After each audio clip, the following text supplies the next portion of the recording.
Ever since Pikmin 1 came out in 2001, speedruns of the game have been very popular. Most of these speedruns fall under two categories: any percent where you try to beat the game while getting to the credits as fast as possible, and 100%, which is where you try to collect everything as fast as possible. These two categories have always been the most popular categories, but there are some nicher categories that have some popularity. These categories are usually nothing like the main speedrunning categories, having very weird goals and being straight up bizarre sometimes. In this video I'm going to be taking a look at all the obtuse speedrunning categories that exist in the Pikmin franchise. Before we begin, make sure to subscribe for high quality Pikmin videos weekly. Pikmin 1 has been a very popular game to speedrun due to its time-based nature. The most popular category of this game is all ship parts, which requires you collecting all 30 ship parts and beating the game. While most people attempt this category normally, some people have put special twists on the category to add more challenge. Let's start off with Pikmin 1 Redless. As the name implies, this beats the game without ever using red Pikmin. You're only restricted to using yellow and blue Pikmin throughout this run. Due to day 1 being physically impossible to beat with any other type of Pikmin, the run starts on day 2. It uses an out-of-bound clip to head straight to the yellow onion. From there, the run plays out pretty normally, but with one big setback.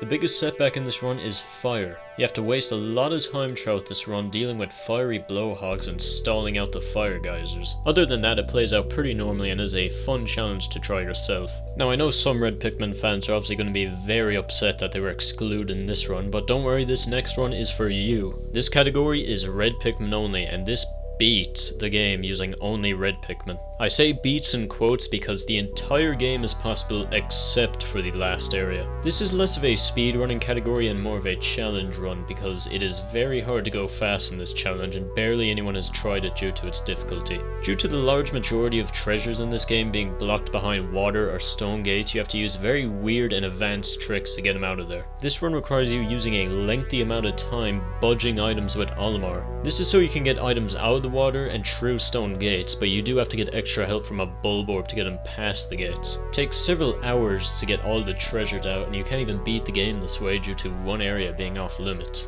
Shoutouts to Mokage for his impressive playthrough of this challenge. The last category to note for Pikmin 1 is Onionless. This category beats the entire game without ever bringing up the onion menu. Weird strategies like forcing Pikmin extinction and leaving Pikmin buried underground so they can transfer them into the next day is used throughout this run. This is also one of the only categories where you actually fight the Smoky Prog. This is so he can get 100 Pikmin in the distant spring, and also a task of this category uses him to quickly get Pikmin out of the ground. This category also strangely lets you use the Pluckaphone, which is left over in the game's files. No other category lets you do this, only this one. These speedruns really show the dedication of the Pikmin 1 community, as almost all of these require extremely precise tricks and extensive knowledge of the game. Starting off with Pikmin 2, we have a category that is so long and so tedious that only one person has ever fully completed it. The main speedrunning category of Pikmin 2 is Pay Off Debt, which is where you try to pay off the debt and reach the credits as quickly as possible. However, there are variations of this category like Low Pikmin, which requires you to beat the game with the minimum amount of Pikmin required. The most notable one, however, is Low Percent. In this run, you only beat the game using 35 Pikmin and you never collect a single treasure. The way this is beaten is by grinding out snow bulborbs in the Emergence Cave. Only one person called Zach the Pillow has done this run, with their final time coming at a short and respectable 1 day, 1 hour and 27 minutes. This was done in one continuous attempt, by the way. This is probably one of the most extreme speedruns you can partake in the Pikmin franchise, and it's reasonable that only one person has done it. One of the most notorious side categories in Pikmin speedrunning history is Blue Pikmin. The goal of this speedrun is to get to Blue Pikmin as fast as possible. This run starts off with a day 1 extinction, which is where you kill all of the red Pikmin on day 1 so you can skip most of the tutorial cutscenes. The way this is achieved is by throwing them through the collision of the map. After that, you play through the game normally until you reach the White Flower Garden and get the knapsack. This run then uses the early blues trick, which I also covered in my knapsack video, check that one out, to get to Blue Pikmin quickly. This category has been pushed to its absolute limits with a world record by Chemical QQ at 17 minutes and 26 seconds with virtually no flaws. There's an entire documentary on YouTube about the world record history of this speedrun by Lori. which goes into complete detail and I would recommend checking it out. Pikmin 2 Colossal Caverns is a unofficial ROM hack of Pikmin 2. The game generates this massive cave, which is a mix-up of every cave in the game, and it's a single sublevel. Most speedruns of this game play through like an ordinary Pikmin game where you use Olimar and Louie and the Pikmin to get all the treasures. However, one category has a playable character you wouldn't expect.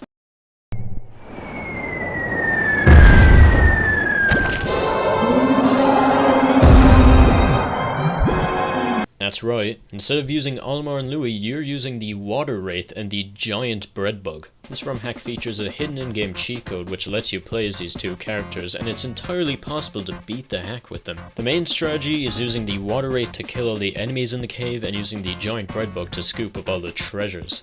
This is probably one of the most entertaining speedruns you can watch. Every minute of it is bizarre. It also finishes 13 minutes quicker than the average speedrun of this hack. While Pikmin 1 and 2 were a bit sparse when it came to obtuse speedrunning categories, Pikmin 3 has an extremely large amount of speedrunning categories and challenge runs invented for it. There are several well-known challenges such as the Extinction Challenge where you kill all your Pikmin at the end of each day, and the Monochrome Challenge where you only use one type a day, but there are several lesser known categories that are also really interesting. Starting off with one of the most bizarre categories, we have 2 Charlies. The goal of this speedrun is to duplicate Captain Charlie as fast as possible. At the very start of the game, you can clip out the tutorial area with the yellow Pikmin and head to the main part of the distant tundra. From there you can do another clip out of bounds to reach the Fozbat arena. Usually you'd have to go through the tutorial, then you'd have to go through the Forest of Hope, and then through the rest of the distant tundra. However, with this out of bounds clip, you get to fight the Fozbat 6 minutes early. Once he is defeated, you are greeted with this. Another relatively well-known speedrunning category is Blue Juice. The goal here is to get the holy blue juice as quick as possible. This is done by collecting and juicing the Juicy Gaggle and the Zest Bomb. The main layout for this category is unlocking Rock Pikmin and the second captain, heading to the Tropical Wilds and heading towards the Cove area to get the Zest Bomb from the Aristo Crab, and using this precise captain throw to reach the cave entrance. The speedrun ends when the coveted blue juice appears on screen. There is also a documentary by Lori about this category as well. 6 fruits is another category that is similar enough to blue juice, with the goal being to collect 6 fruits. This one also mostly consists of playing in the tropical wilds. This isn't too interesting gameplay wise, but I just kind of find the category a bit weird. Like, why is there only 6 fruits? Like, who settled on the number 6? Grow Pikmin is another long and tedious category. The goal of this speedrun is to grow a set number of Pikmin, with 2,000 being the largest on speedrun.com. The main gameplay loop of this category is just grinding up Pikmin with enemies and pellets. The world record time of the speedrun is 1 hour and 40 minutes, which while isn't as bad as 1 day, it's still longer than a 100% speedrun of the main campaign. Finally, we have the 20 Pikmin run. This game beats the entire game while only using 20 Pikmin. The reason it's only 20 Pikmin is because no item ever exceeds the weight of 20, so it's the minimum amount you need to beat the game. This run is extremely fun, and I recommend trying it out for yourself on ultra spicy difficulty. It plays out like a usual run the game, but with less multitasking due to the lower amount of Pikmin, and a higher difficulty because it's harder to kill most enemies. This challenge offers a good amount of difficulty for a very easy game.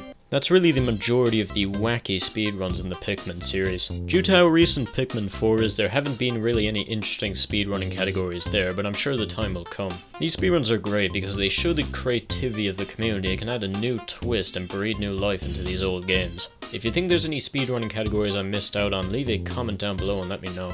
I hope you enjoyed this video, and make sure to subscribe or nobody will ever be allowed to speedrun a Pikmin game again.